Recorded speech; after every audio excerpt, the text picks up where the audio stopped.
nature sing, and heaven and nature sing, and heaven and nature sing. Hi everyone, my name's Fiona and I'm bringing today's Advent thought from Cringleford Parish. It's really good to be with you again. So today, as you might have guessed, I'm thinking about Christmas carols. I love carols. I love singing them and listening to them because they just bring us such joy, don't they? And I've just been thinking a little bit about the history of carols because apparently they go back, way back to 129 AD, and the first carol was something called the Angels Hymn.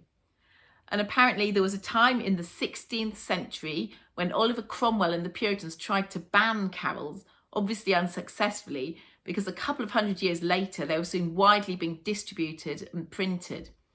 And the first carol service was held in 1880. And many of today's popular carols came from that period. So there you go, really useful information for those Christmas quizzes. And I wonder what your favourite carol is. I mean, I love loads of them, but I particularly love Hark the Herald Angels Sing.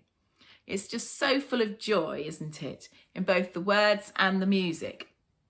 I also love Away in the Manger. When children sing it, it's just so sweet, so moving. And the thing is, there's just loads of joy and familiarity of carol singing from years gone by. And sometimes that joy is also tinged with sadness. Carols bring back so many memories. I've got memories of singing carols with my dad when I was a child. He died when I was 11, just before Christmas. And perhaps you've lost a loved one recently, or many years ago, or your family and friends are living a long way away.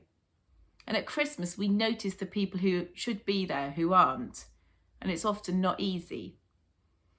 Maybe you've got memories of going to the same carol services from year to year. And there are plenty of opportunities to sing carols this year in Cringleford at St Peter's Church and on the Roundhouse Estate. So have a look on the website or on Facebook. And I was thinking about joy. Joy is defined as something that gives us pleasure or happiness. It's an inner feeling and it connects with meaning and purpose in a way that happiness doesn't. When we follow Jesus, we are promised joy that's distinct from worldly happiness. So even when we're going through difficult times or sad times, we can still know joy. And we particularly remember that at Christmas. The familiar words in Luke's Gospel, from the angel to the shepherds about Jesus' birth, are still relevant to us today. And they said, "Do not be afraid. I bring you good news that will bring great joy for all the people." Celebrating Jesus' birth is a time for great joy. And I hope you are able to have a Christmas that is filled with joy and filled with Christmas carols and mince pies and other good things. So have a lovely Christmas and I'll see you again soon.